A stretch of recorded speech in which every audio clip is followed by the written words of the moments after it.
Hello बच्चों, नमस्ते। कैसे हैं आप सब लोग? उम्मीद है शानदार, जिंदाबाद, जबरदस्त होंगे। बच्चों, इस वीडियो को सिर्फ वही बच्चे देखें जो एज में छूट के इच्छुक हैं, क्योंकि इसके अलावा मैं कोई और बात ही नहीं करूंगा। जिनको एज की वजह से जो इस भर्ती को नहीं देख पाएंगे और ये लगातार वो मैसेज या कमेंट के थ्रू अपनी मांग हम तक पहुंचा रहे हैं कि सर एज की छूट मिलेगी या नहीं मिलेगी, अगर मिलेगी तो कितने चांसेस हैं, तो उन सब बातों को, सब फैक्ट्स को रखिए और ऐसे रखिए कि उसमें एक सच्चाई हो, एक क्लैरिटी हो। मिलेगी तो कैसे मिलेगी, नहीं मिलेगी तो फिर नहीं मिलेगी, फिर हम इससे उम्मीद उतनी नहीं रखें। तो मैं सारी बातें करूंगा और सारी बातें फैक्ट्स के साथ रखूंगा, जिससे आपको भी लगेगा कि हाँ बिल्कुल यही रीजन है और यही हो सकता है।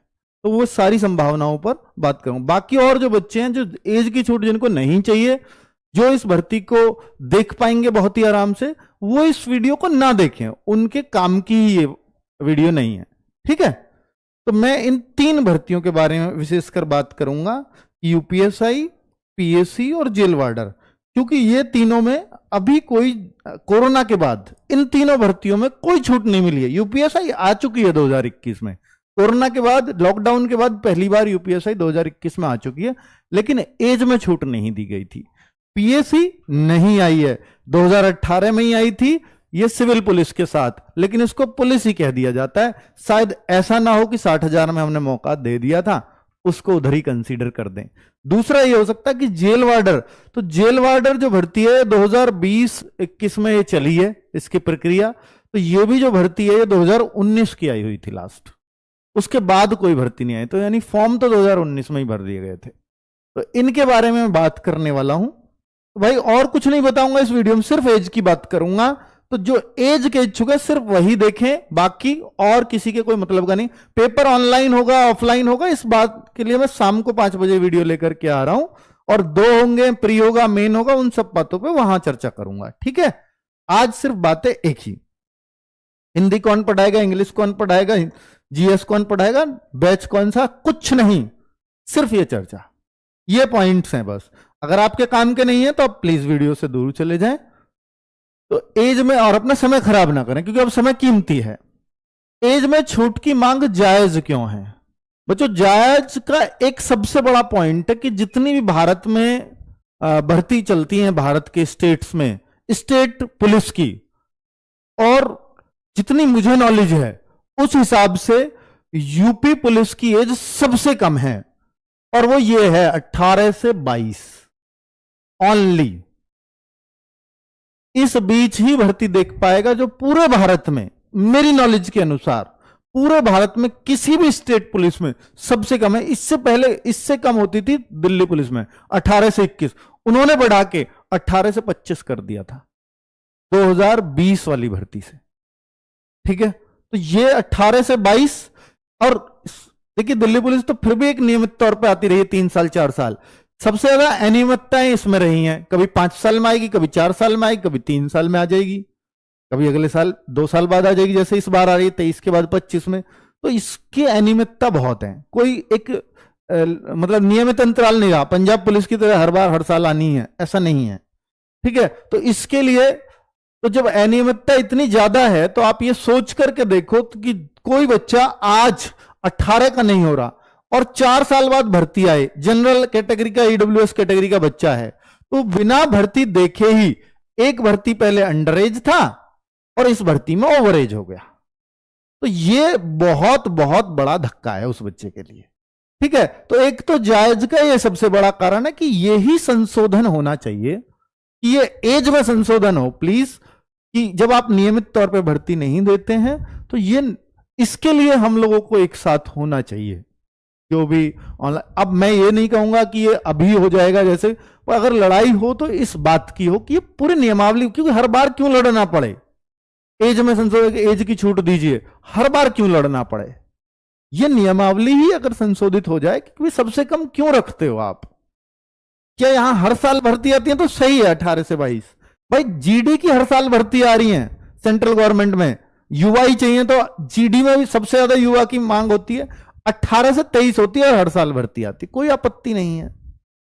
ठीक है, चलो दूसरी बात, एक जायज इसलिए है कि यूपीएसआई में इसलिए जायज है कि यूपीएसआई में पिछली बार बच्चे प्रेशर नहीं बना पाए या बहुत जल्दी कोर्ट की तरफ मूव ऑन कर गए या उन्हें पता ही नहीं था कि इस तरह से एज मिले की छूट मिलेगी, और उस तरह उस टाइम उतने बच्चे हो सकता है ऑनलाइन ना भी रहते हो। आज के टाइम में हर बच्चा यूट्यूब से टच है, 2021 की बात है। तो इसमें ना तो सरकार पे कोई प्रेशर बना था और बच्चे चले गए सीधे कोर्ट, और कोर्ट से लगा था धक्का। ठीक है, कोर्ट ने हस्तक्षेप के लिए ही मना कर दिया था, तो भाई बच्चे वहां से हार के और फिर बैठ गए थे। तो ये यूपीएसआई के लिए, क्योंकि आप 2021 में भर्ती लाए हो तो अब छूट होनी तो चाहिए, क्योंकि आपने पहले नहीं दी है, तो पहली बार ही आप छूट दे रहे हो कोरोना के। लेकिन यहां पर जायज उन लोगों के लिए भी है, यार वो जो 3 साल पहले ओवर एज हो गए थे, तो फिर वो कहेंगे कि हम क्यों ओवर एज, छूट मिलनी चाहिए थी तो हमें मिलनी चाहिए थी, अब क्यों दे रहे हो। तो एक बड़ा पेच फंसेगा यहां पर। ठीक है, अगर मिले तो 6 साल की मिले, हम भी आए, नहीं तो 3 की भी ना मिले। तो एक पेच यह हो सकता है इस भर्ती के अंदर यूपीएसआई की, कि छूट ना देने का कारण, वरना यह जायज मांग है, क्योंकि आपने एक बार भी नहीं दी है। जब आप कांस्टेबल में दे सकते हो तो एसआई में क्यों नहीं।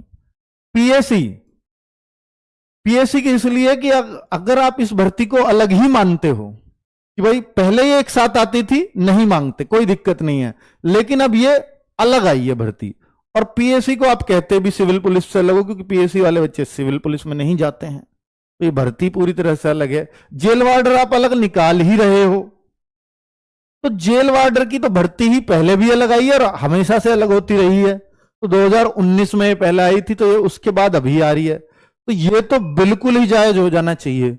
अगर मैं ऊपर की दोनों में भी छोड़ दूं, भाई पीएससी को आप पुलिस के साथ मानते थे, इसलिए चलो मैं उस बात को भी छोड़ दूं, तो जेल वार्डर में छूट क्यों नहीं, अगर आप पहले यूपी पुलिस कांस्टेबल में दे चुके हो तो ये मतलब कुछ चीजें हैं जो इलझी हुई हैं, जिनके बहुत सारे सवालों के जवाब हमें लोगों को चाहिए। तो ये जायज मांग, इसलिए मैं इन सब बातों के लिए कह रहा हूं। दूसरा, एज में छूट के लिए कोर्ट की बाधा, कोर्ट की बाधा यही है, कोर्ट के हाथ बने या किस तरह से नहीं पता, पर पिछली बार कोर्ट ने, जबकि सबसे अच्छा अवसर था कि कोरोना के तुरंत बाद वैकेंसी आई, कोरोना की वजह से अब वो ना दी। वो क्यों नहीं दी कि भाई ये भर्ती बच्चे मांगने इसलिए गए थे, 2021 में भर्ती आई है, 2019 में आनी थी, 2020 में कोरोना लग गया, तो 20 में तो पक्का ही आ जाती, तो हमें तो छूट दे दो। 1 साल की मांग रहे थे, तो 1 साल की भी नहीं दी, और उस टाइम 1 साल की ही बनती थी, क्योंकि अगले ही साल ये भर्ती आ गई थी। तो कोर्ट ने कहा कि ठीक है भाई, ये तो 1 साल बाद आ गई, तो वो जैसा भी था, मतलब उसको एंटरटेन करने से मना कर दिया गया था। लेकिन चूंकि ये 2021 में आ गई है, तो इस वजह से अब कोर्ट भी तो ये बात रखेगा, यार पहले तो आ चुकी है ना भर्ती, अगर मिलती तो उसमें मिलती, तो इसमें क्यों, तो इसमें कोई हस्तक्षेप का वैसे मतलब बनेगा नहीं, तो कोर्ट की बाधा ही रहेगी। ठीक है, क्योंकि पहला ये हो चुका है। दूसरा, एज में छूट का तरीका क्या है सर, फिर तो ये फिर तरीका क्या है, बाधाएं हैं, चीजें हैं, जायज हैं, सब कुछ है, तो फिर तरीका भी तो कुछ होगा। तो देखिए, एक ही तरीका है, अगर आप भर्ती बोर्ड पे जाओगे तो भर्ती बोर्ड कहेगा मेरे पास कोई नियमावली नहीं है। भर्ती बोर्ड के पास एक सेट नियमावली है, जो पहले से सेट है, जो नियम है वो बना हुआ है, इतनी एज होनी चाहिए, 21 से 28 है तो 21-28 पास है, 21 से 33 एसआई में चाहिए, ओबीसी SC ST के लिए, तो वो मेरे पास नियमावली पास है, उसी के अकॉर्डिंग नोटिफिकेशन निकलेगा। नियमावली में चेंज होता है तो पता होता है, उसको पब्लिक किया जाता है, तो वो नियमावली में किसी तरह का कोई परिवर्तन नहीं, तो बोर्ड के हाथ बंध गए। तो फिर इसको कौन पलट सकता है, शासन। शासन कौन है, योगी जी। ठीक है भाई, पहले आपको मालूम होगा कि यूपी पुलिस में अगर 3 साल की छूट मिली तो सिर्फ योगी जी के माध्यम से मिली, और सीधा अनाउंसमेंट योगी जी के द्वारा हुआ। कैसे कैसे हुआ वो आप सबको मालूम है, कि शासन तक मांग पहुंचाने का तरीका, वो आपके पास बहुत अच्छा एक्सपीरियंस है, कि भाई एक डिजिटल माध्यम जो ट्विटर के माध्यम से किया जाता है, और एक है डायरेक्ट। डायरेक्ट आप सरकार के नुमाइंदों, सरकार के नुमाइंदे 2 तरह के होते हैं, एक तो उनके विधायक, दूसरा उनके होते हैं कि भाई आप जो स्टेट में आपका ऑफिसर है सरकार का, वो आपके डिस्ट्रिक्ट में जैसे डीएम वगैरह, तो उनको आप अपना ज्ञापन दें, तो वो वाली तरीका, तो ये डायरेक्ट तरीका है। और ये डायरेक्ट तरीका, बच्चे ये भी देखना है ना कि कितने बच्चे इसके लिए संगठित हैं, कितने नहीं हैं, क्योंकि जो बच्चा ओवर एज हो रहा होता है ना, देखो अब आप कहोगे कि सर पहले पता है बच्चों को संगठन का कारण क्या था? ये था भर्ती आ चुकी थी, बच्चों को पता लग गया कि मैं नहीं आऊंगा इसमें एज में, तो सारे बच्चे संगठित हुए, वरना तो मेरा फॉर्म ही नहीं भर रहा है। तो वो सारे वो 5 से 6 लाख बच्चों को फायदा हुआ था, वो सारे संगठित हुए थे और उनको जो बोला गया था उन्होंने किया था और वो काम हुआ भी था फिर। ठीक है, लेकिन यहां पे क्या, अभी फॉर्म नहीं आए हैं, तो अभी काम थोड़ा सा और भी आसान है अगर आप देखो तो, लेकिन अभी बच्चों को ये लग रहा है पता नहीं छूट आई जाए अपने आप, तो इसलिए संगठन बन नहीं पाता है। पर अगर नहीं बनेगा तो आपको नुकसान होगा। तो भाई देखो, हम क्या है, हम आपको एक गाइड कर सकते हैं, वरना तो आपकी तरह एक संख्या में आप हैं, जितना आप स्थान घेरते हैं उतना ही हम घेरते हैं, तो भीड़ में तो हम भी उतने ही हैं जितने आप हो। तो इससे कि सर हम आ जाए आप आ जाओ, वो बात उसका कोई मैटर नहीं है, बात है भीड़ की। ठीक है, तो आपके नंबर्स की, आपके डेडिकेशन की, इसके लिए तो बात है भाई कि तो उसको कैसे किया जाए आपको संगठित। तो आपको मैं ग्रुप बना के दे रहा हूं टेलीग्राम पे, जिन लोगों को वास्तव में एज की नीड है और बहुत डेडिकेटेड है इसके लिए, तो आपको मैं संगठित करने का काम कर दूंगा। ठीक है, जिससे आप लोगों को ही वो ग्रुप चलाना है, जो अच्छे लोग होंगे जो उसको संभाल पाएंगे, ऐसे लोगों को वो जिम्मेदारी दे दी जाएगी। ठीक है, जो हमारे एडमिन हो, अगर आप संभालने की ताकत रखते हो तो आपको कुछ एडमिन दिखेंगे जो RWA के ही होंगे, आप उनको मैसेज करना और फिर आप उन ग्रुप की कमान संभाल लेना, और उनको मेरा काम है कि मैं आपको संगठित कर सकूं, और फिर आप एक अच्छे अच्छे डिसीजन ले सकते हैं, क्योंकि आपके पास वो पावर नहीं है कि आप इन बच्चों को इकट्ठा कर सको, हमारे पास है, और आप ही के लिए, आपकी वजह से है वो, तो आप ही के लिए यूज भी होनी चाहिए। ठीक है, दूसरा डिजिटल माध्यम। तो डिजिटल माध्यम से अगर मैं ट्वीट करूं या आप करूं तो बराबर है, लेकिन मैं सबसे एक ट्वीट कराऊं तो वो बहुत ताकत है फिर। तो संगठन ही है, हम लोग भी ताकतवर इसलिए हैं क्योंकि आपका संगठन है हमारे साथ, बाकी और कोई ताकत हमारी अपनी नहीं है। ठीक है, तो ये बिल्कुल सच्चाई है। बात करता हूं तो डिजिटल में एक ही तरीका है हमारे पास कि हम एक्स पर मैसेज करके संज्ञान में उनके मवा दें, सीधा हम सबको टैग कर सकते हैं। और वो कैसे कैसे मैं एक थोड़ा बता भी देता हूं कि क्या एज में छूट की मांग पूरी होगी, ये एक चांसेस है कि एज में, देखिए मैं ये भी मान लेता हूं कि सर नहीं होगी, पर इसके अलावा हमारे पास है भी क्या, ये बताओ कि ठीक है भाई होगी नहीं होगी इसकी मैं घोषणा करता ही नहीं हूं, पर मैं ये पता है कि मैं ये काम कर सकता हूं, अगर मेरा कुछ हो सकता है तो सिर्फ इस काम से हो सकता है, तो फिर मुझे वो काम कर लेना चाहिए। ठीक है, अगर कोर्ट से छूट मिलती तो सबका कोर्ट केस पूरे खर्च के साथ मैं लड़ने को तैयार हूं, पर मुझे वहां से सफलता दिखती नहीं है।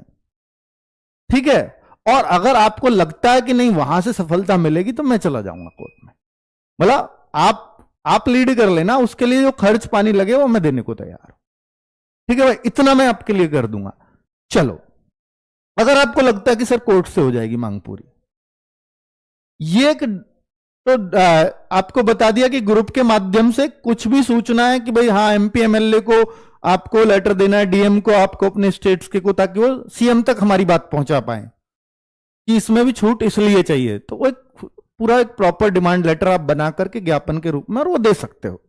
ठीक है, तो वो आप लोग डिसाइड कर सकते हैं, आप लोग अच्छी ड्राफ्टिंग भी कर सकते हैं, उसमें कुछ संशोधन होगा तो हम हैं आपके साथ।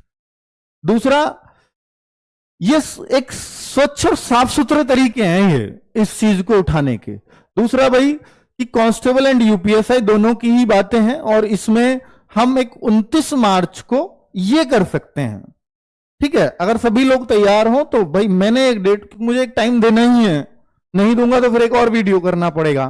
तो 29 मार्च सुबह 10 बजे, यानी फॉर्म अभी अभी आए हैं तो अभी अभी चोट की जाए तो बेहतर है, कल की ही डेट इसलिए ले लिए। ठीक है, बाकी इसके बाद भी और भी चलाने पड़े, क्योंकि आपका तो डेडिकेशन इसके प्रति रहेगा ही ना। और बाकी सब लोगों से मैं कह सकता हूं कि आप लोग साथ आए, पर आप भी देखो ना कि वो साथ शायद ना आए, क्योंकि उनको ये भी लगेगा कि हमारा कंपटीशन बढ़ रहा है, हम क्यों साथ दें। ठीक है, पर मेरे भाई को मौका मिल जाए, कुछ लोग तब भी ऐसे भी साथ आएंगे, सर आपके कहने से आ जाएंगे। भाई मैं कह तो दूंगा, मैं कह भी रहा हूं भाई क्या आप इन लोगों के साथ आ सकते हो, तो आपको आना चाहिए कि ठीक है, आपको मैंने सारे जायज कारण दिए, इस वजह से कह रहा हूं। कल को आप भी नहीं लगे तो ओवरेज हो गए तो आप भी इस श्रेणी में शामिल हो गए। ठीक है, चलिए, तो जो लोग साथ नहीं आ रहे हैं, जो लोग ऐसे कर रहे हैं कि सर हमारा कंपटीशन क्यों बढ़ा रहे हो, तो भाई मैं उनको एक जवाब दे रहा हूं कि अगर कल को आप लोग उस कंडीशन में होगे तो हम आपके साथ, आपको तब हमारे सहारे की जरूरत होगी तो हम आपके साथ भी खड़े होंगे। ठीक है, चलो, तो ये एक ट्विटर का जो हैशटैग है वो आप ये चला सकते हो। यूपी हैशटैग का मतलब होता है कि आपका उसमें जो वो पर्पज है ना वो क्लियर होना चाहिए, बस वो क्लियर है इसके अंदर। यूपीपी एज रिलैक्सेशन 3 years, ठीक है, यूपीपी एज रिलैक्सेशन 3 years, बस ये कैंपेन है। हालांकि देखो मैं आपको एक और बात बता दूं कि इस बार एमपी एमएलए के सामने एक समस्या क्या आएगी, ज्ञापन में समस्या। कि ज्ञापन से आपको लगता होगा पिछली बार काम हो गया, और आपने देखा भी था कि विधायक जी, जेवर विधायक जी वहां बैठे थे और उनसे वीडियो भी जारी हुआ था, सब कुछ हुआ था, तो ठीक है, और वो बैठे हुए फोटो भी आए थे, मैंने भी शेयर किए थे, तो अच्छा काम हुआ था, होना चाहिए शेयर। तो ज्ञापन में समस्या एक बात बता देता हूं कि जब पेपर लीक की समस्याएं हुई तो उस टाइम पे भी हम लोगों ने ये बोला कि उनको जाकर के आप बातें रखिए, और हमने बहुत ज्यादा जोर दिया था क्योंकि उन लोगों ने एज में छूट करवाई है, सरकार के नुमाइंदे हैं, करवाएंगे। तो भाई कुछ एक विधायकों ने लेटर भी लिख दिया था, और फिर वो बाद में क्या प्रेशर आया वो हमें नहीं पता, कहां से क्या बात चली उनके ऊपर कि पेपर मैं अपने पहले वाले को जो है निरस्त करता हूं, पेपर में कोई लीकेज नहीं हुई है, सब कुछ साफ सुथरा हुआ है, बात कह के, और वो पहला लेटर वो मतलब वापस ले लिया था। तो मतलब लिखा, वापस लिया, तो अब इनको ये भी पता है विधायकों को कि कुछ भी नहीं लिख देना है, ठीक है। तो अब हो सकता है आगे से पहले कंफर्म करें कि हम इनके लिए लिखें या ना लिखें, क्योंकि पहले इन पे प्रेशर आ चुका है एक बार, तभी ऐसा हुआ होगा, वरना एकदम से तो आत्मज्ञान नहीं आएगा कि पहले लिख दो, 1 घंटे बाद उसको कैंसिल करो। आत्मज्ञान की तो बात नहीं है ना। तो ज्ञापन में समस्या आ सकती है कि हो सकता है ऊपर से पहले कंफर्म करें कि ये भी लेना है या नहीं लेना है, ठीक है, पहले मिली है, पहले दी है, तो इनके सामने ये समस्या है कि यार पहले तो अभी तो दिलाई है तुम्हें पिछले साल, अब क्यों दिलाएं, ये समस्याएं हो सकता है आए, पर हमारे पास ऑप्शन ये है। और हम, क्योंकि देखो जी आप हमारे मतलब जननेता हो, आप हमारे जो है यहां पर हो, आप हमारा नेतृत्व करते हो, ठीक है, तो हम तो सिर्फ आप ही के पास आएंगे अपनी समस्या लेकर के, चाहे वो 1 बार आए चाहे वो 2 बार आए। अब देख, रिक्वेस्ट मोड ये आपका हक नहीं है, और जो ज्ञापन है वो एक रिक्वेस्ट ही होती है, ठीक है, तो इसमें हमेशा रिक्वेस्टिंग मोड में रहना है आपको, किसी के भी सामने रिक्वेस्टिंग मोड, चाहे आप ट्विटर पे लिखें, चाहे आप यहां दें, चाहे आप फिजिकली दें, जो भी है, रिक्वेस्टिंग मोड हमेशा ऑन होना चाहिए आपका। चलो, तो ये मैंने आपको कुछ तरीके बता दिए हैं, आपके पास और बेहतर तरीके हों तो प्लीज कमेंट में लिख देना, हम लोग उनको भी पढ़ लेंगे, और अच्छे लगे आगे वीडियोस में भी शेयर कर देंगे। और उस ग्रुप में, भाई टेलीग्राम पे ग्रुप है, किसी का नंबर किसी को नहीं दिखाई देगा, जिन लोगों को जरूरत है प्लीज वही लोग जुड़े, और इसमें हम लोगों को भी कि अगर कोई मैसेज देना होगा तो इस ग्रुप के थ्रू हम लोग भी आपको मैसेज देते रहेंगे, ठीक है। तो लेकिन आपको एक गाइडेंस भी कि भाई ये नहीं ये करना है, और हमेशा रिक्वेस्टिंग मोड, तो आपकी चीजें बेहतर दिशा में जाती हैं। थैंक यू वेरी मच, नमस्ते।